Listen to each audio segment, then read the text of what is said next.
Bonjour Valentin Paré-Peintre, merci de nous accorder du temps pour cette interview. Déjà, comment allez-vous après ce très bon début de saison en Oman et comment vont les jambes à la veille de ces classiques Dromardèche? Ouais, bah, bonjour à tous, merci pour l'invitation.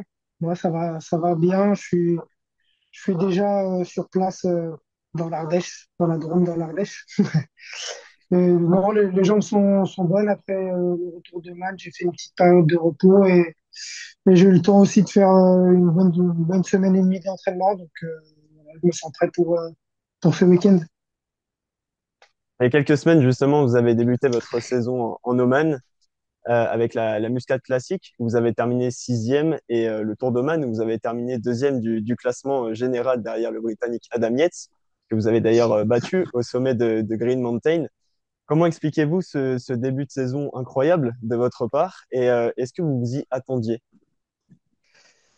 Ouais, bah, c'est vrai que c'était un bon début de saison. C'était ma première fois au Tour d'Oman.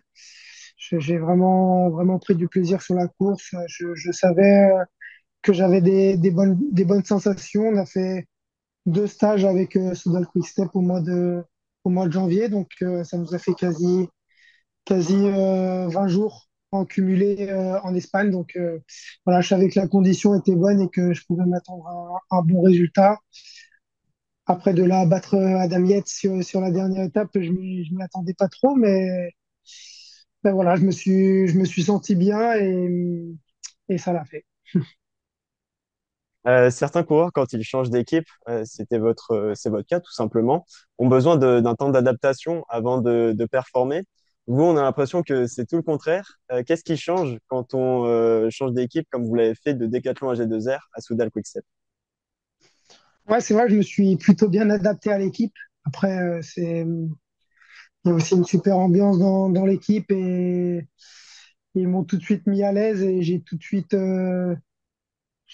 senti que ouais, j'étais bien intégré dans l'équipe et je me suis tout de suite ouais, senti vraiment bien. Donc, je pense que c'est important, même avant de commencer à vraiment travailler pendant les stages sur les entraînements, de déjà se sentir bien dans un groupe et avoir envie de partir avec le groupe. Et ça a été très vite le cas, même plus vite que ce que je pensais. J'avais pas trop de doutes parce que j'arrive toujours à bien m'intégrer dans un groupe. Mais là, c'est sûr que je me disais, allez, peut-être que ça va prendre un, deux mois après les stages de pré-saison, ça ira bien. Mais dès la fin du stage du mois de décembre, je me sentais déjà vraiment très bien et en janvier, ça s'est confirmé. Ouais, c'était vraiment rapide comme adaptation et je me sens déjà super bien. Ça marche. Je veux juste accepter Titouan. Hop, allez. Il y a quelques semaines, vous avez dit à nos confrères de l'équipe que bien sûr, il y a Remco Evenepoel, mais quelqu'un comme Mikel Landa m'a convaincu de rejoindre Soudal Quickstep. Avec Mikel Landa, je vais beaucoup apprendre et cela a pesé dans ma décision. Votre programme est en plus en corrélation avec celui de Mikel Landa plus que celui de Remco Evenepoel, pardon. Est-ce un choix? C'est sûr que en rejoignant l'équipe, j'ai quand même beaucoup pensé à la présence de Mikel et c'est d'ailleurs quand j'ai fait des visios avec l'équipe, on en a aussi beaucoup parlé du fait que Mikel soit là et qui partage aussi beaucoup son expérience. Donc ça a beaucoup joué. Ensuite, sur le planning, j'ai pas eu trop le pouvoir de décision, on va dire, mais ça me va très bien de me retrouver avec Mikel. J'étais en chambre avec lui au stage en décembre et voilà, on s'entend très bien. Il y a déjà, je vais dire, une petite relation, si on peut dire, qui s'est créée. On s'envoie des messages. Donc, non, ça va tout bien. Et je pense que, ouais, au vu de son expérience, je peux beaucoup apprendre à côté de lui. Et vous avez déjà parlé à Remco Evenepoel par On s'est message pas ou... trop vu. Ouais, on s'est pas trop vu parce qu'il, du coup, il était pas là au stage en décembre et ni en janvier. Donc, on s'est vu, on avait fait un stage un peu administratif en octobre on s'était rencontrés, on avait pu un petit peu parler, mais depuis, on s'est pas trop parlé, hein. Ok. Avec vos récents résultats, est-ce que vous pouvez prétendre un rôle de leadership? Je pense par exemple au Tour d'Italie, ou ça sera exclusivement pour Mikel Landa? Non, c'est pas le but. En tout cas, c'est pas non plus forcément l'envie que j'ai de supporter toute la pression de l'équipe sur une course de 3 semaines. Donc, ouais, pour le Giro et les courses qui arrivent là très prochainement, comme Tirreno ou le Tour de Catalogne, ce sera vraiment autour de Mikel. Après, ça n'empêche pas que voilà, si je sens que j'ai une bonne forme, je vais pas me relever à 3 km parce que j'ai fini mon travail avec Mikel. Je peux très bien continuer derrière et aller chercher aussi un bon classement général pour moi, même si c'est pas du tout la priorité.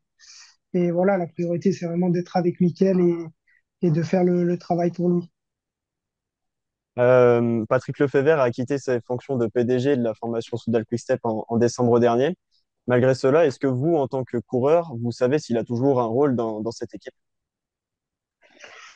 Non, c'est sûr que maintenant, il, enfin, il travaille plus pour l'équipe. Après, il est toujours très proche de l'équipe. On l'a vu très souvent. Et voilà, il nous envoie toujours des messages. Moi, j'ai toujours des contacts avec lui. Donc voilà, il travaille plus, mais il est toujours très proche de l'équipe.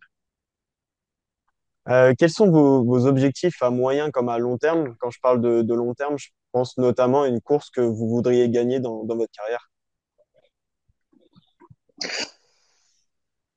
Moi, un des gros objectifs que j'ai à l'heure actuelle, c'est de gagner une étape sur chaque grand tour.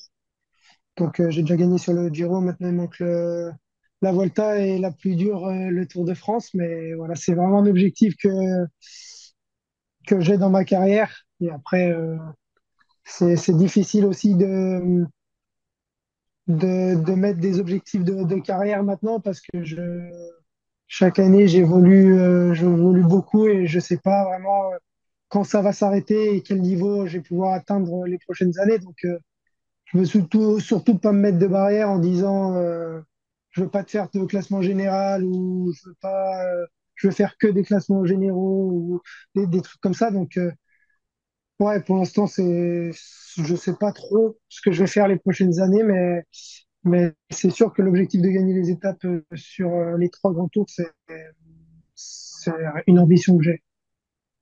Ok. Parlons du week-end qui se profile en Drôme et en Ardèche. Quel sera votre rôle au sein de la formation Soudal Quick-Step? Je pense que j'aurai un rôle plutôt protégé. Après, on a aussi une bonne carte avec Ilan Van Wilder sur ces 2 courses-là. Donc, bon, voilà, on verra. Je pense que la course de demain, du samedi, me convient vraiment bien. Enfin, plus que celle du dimanche, en tout cas. Donc, voilà, je me sens bien. Je me sentais bien à l'entraînement et je pense que je peux faire un bon résultat demain. Donc, je suis quand même assez ambitieux. Votre frère Aurélien Paré-Peintre participe également à la Faune Ardèche Classique, mais non pas à la Faune Drôme Classique, il me semble directement qu'il va aller sur Paris-Nice. Vous allez être pour la première fois adversaire cette saison. Est-ce que vous en avez parlé avec lui récemment? Du fait d'être adversaire, non, on n'en a pas trop parlé. C'est vrai que ça va être la première fois de notre vie, de toute façon, qu'on va être en confrontation. Donc voilà, après, je pense pas que ça change grand-chose, que ce soit pour lui ou pour moi. On va faire notre course qu'on a décidé avec nos équipes respectives et voilà, on va pas trop, même si on a toujours un œil sur l'autre, on va pas se fixer, se courir dessus ou au contraire se laisser des espaces, hein. Euh, donc voilà, c'est un adversaire, on va dire, presque comme un autre. Mais dans tous les cas, on m'a souvent posé la question, si un jour il faut que tu roules sur lui, est-ce que tu rouleras sur lui? Oui, oui, parce que les objectifs de l'équipe sont, enfin, c'est mon employeur, ce qu'il me demande de faire, je le fais et lui le fera aussi, hein. Il y a pas de souci là-dessus. Bah, écoutez, merci Valentin Paré-Peintre d'avoir accordé du temps à Cyclisme Actu. Toute la rédaction de Cyclisme Actu vous souhaite une très très bonne saison et en commençant par ce week-end en Drôme Ardèche. Eh ben, merci à vous. Merci beaucoup.